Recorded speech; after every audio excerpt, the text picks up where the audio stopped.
Everyone, welcome to our lunchtime devotional. Pastor Matt here, and we're going to be in Proverbs 3, 5, and 6 today. As you get in there, we're going to start with a little icebreaker. Here's a picture of a cliff hammock. So here's the question: Would you risk your life to climb into that hammock, knowing that you're just dangling there by a couple clips? That's I don't know about you, but I might think twice about getting into that hammock. And so recently, we took a group of students to Wisconsin, and as we were there, we were able to experience different adventure-type activities, one of them being the high ropes course. Now, if you're not familiar with the high ropes course, basically you are doing a bunch of different challenges, but you are up high, usually about 25 to 50 feet high. The perceived risk is high, but the actual risk is low. So your goal is to try and cross to the other side without falling. Now, some challenges are a little easier than others, and there's always that potential to fall. For some challenges, it's actually likely that you'll fall. So fortunately, you are hooked in with cables, and but it sure does make you nervous. So as we were talking to the guides there, they explained to us that it's kind of like a donut. And so, fortunately, I have a donut with me today. And so, as I was thinking about the donut and thinking about trust, risk, the comfort zone is outside the donut. And it takes a long time to remember or to learn things in that zone. It might take weeks. It might take a long time to learn things there. So that's not a great place to be. The danger zone is kind of in the middle there, that hole, and that's not really a good place to be either. You feel like your life is in danger. It's either fight or flight, and when you're there, a lot of people kind of clam up or they close up and they forget everything that they need to know and have to relearn it. And so that's not a great place to be either. So where you want to be is in the sweet spot, the donut. And it's there where you're out of your comfort zone, but you're being challenged, and you learn things more quickly in that zone. What might take weeks in the comfort zone, you learn more quickly in that zone. And so the high ropes course really helped us to get out of the comfort zones and to learn how to trust better, communicate, lead, follow, learn, listen, being aware of ourselves and others. We really had definitely involved elements of trust. We had to trust that the guides were giving us the right instructions that they gave for our safety.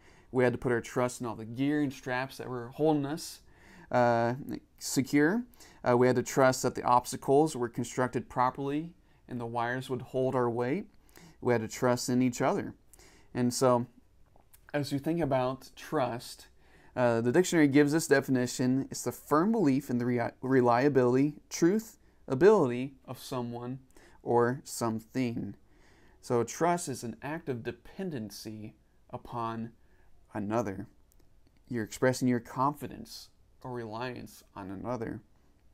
John Piper gave an interview, and in it he gave 3 steps to stop wasting your life based on Proverbs 3, 5, and 6. And so we're going to use those points that he gave based out of Proverbs 3, 5, and 6 today, and we'll break down those here in a moment. So trust God, renounce self-reliance, and acknowledge God. And so let's read Proverbs 3, 5, and 6. Trust the Lord with all your heart, and do not lean on your own understanding. In all your ways acknowledge him, and he will make your paths straight. So as we look at the first point, trust God.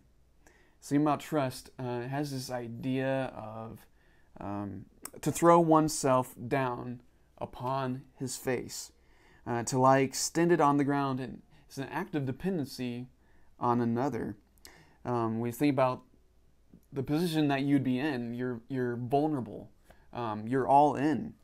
There's total confidence. All of your weight is on another.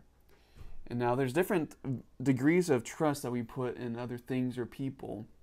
Some are more reliable than others, but no one and no thing on this earth is worthy of all of our trust. The only one that's worthy of our trust is one who will never fail us, and that is the Lord. And so we want to trust in the Lord, and that's key. Trust in the Lord. And we put our trust in the Lord because He is totally trustworthy. And it says, with all your heart. Now, the Hebrew culture considered the heart as the spiritual hub of a person. It's from the heart. The heart is one's inner being or one's inclinations, their disposition, their personality, motives, emotions, will. Out of the heart, the life flows. All of your emotions, words, and actions flow from your heart. And so, in every decision, every moment, both big and small, we're to put our trust in God with all of our hearts, knowing that He's good, He's loving, He's reliable, He's holy, He's our provider. He'll never let us down, and He always has the best in mind for us. And so that's a great reminder today to trust God. Here's point number 2. Renounce self-reliance. It says, do not rely on your own understanding. And so we have to make a conscious choice to not be self-reliant. And I don't know about you, but that's hard. That's hard for me. Maybe it's hard for you too. So we got to tell ourselves, self, you are not smart enough or wise enough to handle things on your own. And so maybe today you just want to confess to the Lord, God, I confess that instead of trusting you with my whole heart, I oftentimes trust in this instead. And you fill in the blank. What are you tempted to trust in? Maybe your own planning. How about experience or training? Or maybe my own skills. Maybe even my family or friends. My emotions, what feels good in the moment. My finances, myself. You fill in the blank. And so God wants us to put our trust in Him and to renounce the attitude of self-reliance. And so, point number 3, acknowledge God. It says, in all your ways, know Him or acknowledge Him, and He will make your paths straight. Your paths or your ways, it's the road that you're on, the road that you're taking, the route that you are on, the road, the highway. And so, where you're going in life, your decisions, your ways, we're to acknowledge God. We're inviting God into every turn. John Piper says, every new choice you have to make, every new conversation you're in, you're sending up a message to God. God, I acknowledge you here. I know you here. I'm drawing you in here. God, I need you here. And so maybe you just want to respond to the Lord today and acknowledge Him. God, I am acknowledging you in this situation. God, I want to invite you into this conversation. I want to invite you into this relationship. I want to invite you to lead and guide in this direction, this decision I need to make. And so as we trust God, as we renounce self-reliance, as we bring Him into every situation, it says He'll make our paths straight. We'll go where we need to go. The idea of straight is smooth and right. We're going down the right path. We're going where we need to go. And so the goal is to keep us from wasting our lives. John Piper says, God doesn't want us to veer off the path into disobedience or into a wasted life or to anything that would dishonor Him. So, what new phase in your life do you need to see God for?